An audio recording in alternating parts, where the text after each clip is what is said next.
আজি ভাষা ৰজা তথা কুসংস্কাৰ অন্ধবিশ্বাসৰ গুৰি ধৰোঁতা হেমচন্দ্ৰ বৰুৱাৰ বিষয়ে অসমত নজনা মানুহ নাই। আমি শিৱসাগৰবাসী হৈ গৌৰৱান্বিত। আজি তেখেতৰ 189 দিন সংখ্যক জন্মদিনত আমি ইয়াত হেমচন্দ্ৰ বৰুৱা পথত তেখেতৰ মূৰ্তিৰ সন্মুখত হেমচন্দ্ৰ বৰুৱা পথৰ ব্যৱসায় সন্থা আৰু বাতৰি কাকত সন্থাই একত্ৰিত হৈ আজি এই দিৱসটো আমি উদযাপন কৰিছোঁ। আমাৰ অসমৰ ভাষাৰ বিষয়ে বিশ্ববিখ্যাত, বিশ্বত প্ৰতিষ্ঠিত সকলোৱে জানে যে এটা সাংঘাতিক এটা দুখনীয় অৱস্থালৈ গৈছিলে, কিন্তু তেখেতে তেতিয়াই আজি 100 বছৰ আগতেই আমি অসমীয়া ভাষাটোক প্ৰতিষ্ঠা কৰি হেমকোষ অভিধান তেখেতে প্ৰদান কৰিছে, যিটো অসমীয়াৰ কাৰণে এটা ডাঙৰ গৌৰৱৰ কথা। লগতে মহিলাসকলক কুসংস্কাৰ বলি হৈ তেখেতসকলৰ বাল্য বিবাহ তথা বিধৱা বিবাহৰ যিটো প্ৰচলন বন্ধ কৰিছিলে, সেইবিলাক তেখেতে উন্মোচন কৰিছিলে, যথেষ্ট বলিষ্ঠ পদক্ষেপ লৈছিলে আৰু কুসংস্কাৰ অন্ধবিশ্বাসৰ প্ৰতি তেখেতে দৃঢ়ভাৱে সেই অতি জটিল সময়ত তেখেতে ডাঙৰ বলিষ্ঠ পদক্ষেপ গ্ৰহণ কৰিছিলে, যিটো আজি অতি সাংঘাতিক এটা অৱস্থাত তেখেতৰ সেই গুণানুকীৰ্ত তেখেতৰ কৰ্মৰাজি আমি পালন কৰি আজি আমাৰ সমাজত সুন্দৰকৈ আমি মহিলাসকলক এটা সুন্দৰ গতিত তেখেতসকলক জীৱন যাপন কৰিবলৈ আমি সক্ষম হৈছোঁ।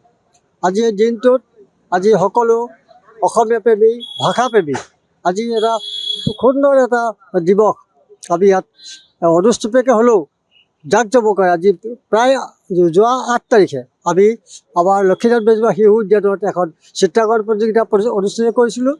সেই অনুষ্ঠিত হোৱা চিত্ৰাংকন যথেষ্ট সংখ্যক আমাৰ ছাত্ৰ ছাত্ৰী একত্ৰিত হৈছিলে, তেখেতে অংশগ্ৰহণ কৰিছিলে আৰু সেইসকলক আজি এই কাৰ্যসূচীত আমি তেওঁলোকক ইয়াত পুৰস্কাৰ বিতৰণ কৰিম। লগতে আজি আমাৰ 2খন পতাকা উত্তোলন হৈছে আৰু আমাৰ হেমচন্দ্ৰ বৰুৱাৰ প্ৰতিকৃতিত আমি মাল্য অৰ্পণ কৰিছোঁ আৰু স্মৃতিতৰ্পণে তেখেতক আমি স্মৰণ জনাইছোঁ। ধন্যবাদ।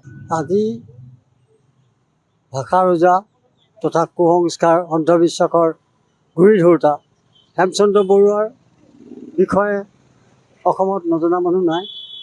আমি শিৱসাগৰবাসী হৈ গৌৰৱান্বিত।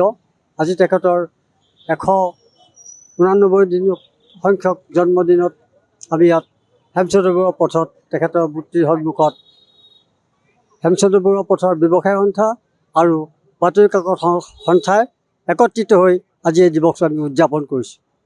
আমাৰ অসমৰ ভাষাৰ বিষয়ে বিশ্ববিখ্যাত, বিশ্বত প্ৰতিষ্ঠিত সকলোৱে জানে যে এটা সাংঘাতিক এটা দুখনীয় অৱস্থালৈ গৈছিলে, কিন্তু তেখেতে তেতিয়াই আজি 100 বছৰ আগতেই আমি অসমীয়া ভাষাটোক প্ৰতিষ্ঠা কৰি হেমকোষ অভিধান তেখেতে প্ৰদান কৰিছে, যিটো অসমীয়াৰ কাৰণে এটা ডাঙৰ গৌৰৱৰ কথা।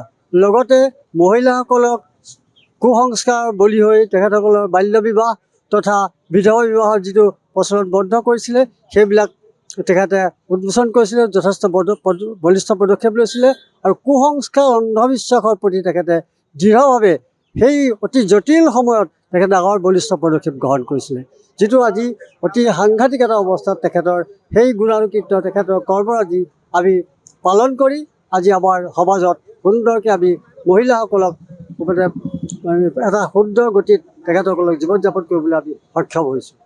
আজি এই দিনটোত আজি সকলো অসমীয়া প্ৰেমী, ভাষাপ্ৰেমী আজি এটা সুন্দৰ এটা দিৱস আমি ইয়াত অনুষ্ঠুপীয়াকৈ হ'লেও জাক জমকৰে আজি প্ৰায় যোৱা 8 তাৰিখে আমি আমাৰ লক্ষ্মীনাথ বেজবৰুৱা শিশু উদ্যানত এখন চিত্ৰাংকন প্ৰতিযোগিতা অনুষ্ঠিত কৰিছিলোঁ। সেই অনুষ্ঠিত হোৱা চিত্ৰাংকন যথেষ্ট সংখ্যক আমাৰ ছাত্ৰ ছাত্ৰী একত্ৰিত হৈছিলে, তেখেতে অংশগ্ৰহণ কৰিছিলে আৰু সেইসকলক আজি এই কাৰ্যসূচীত আমি তেওঁলোকক ইয়াত পুৰস্কাৰ বিতৰণ কৰিম। লগতে আজি আমাৰ 2খন পতাকা উত্তোলন হৈছে আৰু আমাৰ হেমচন্দ্ৰ বৰুৱাৰ প্ৰতিকৃতিত আমি মাল্য অৰ্পণ কৰিছোঁ আৰু স্মৃতিতৰ্পণে তেখেতক আমি স্মৰণ জনাইছোঁ। ধন্যবাদ। যিকোনো খবৰৰ বাবে যোগাযোগ কৰক 7099017330 লগতে 7099017110 নম্বৰত।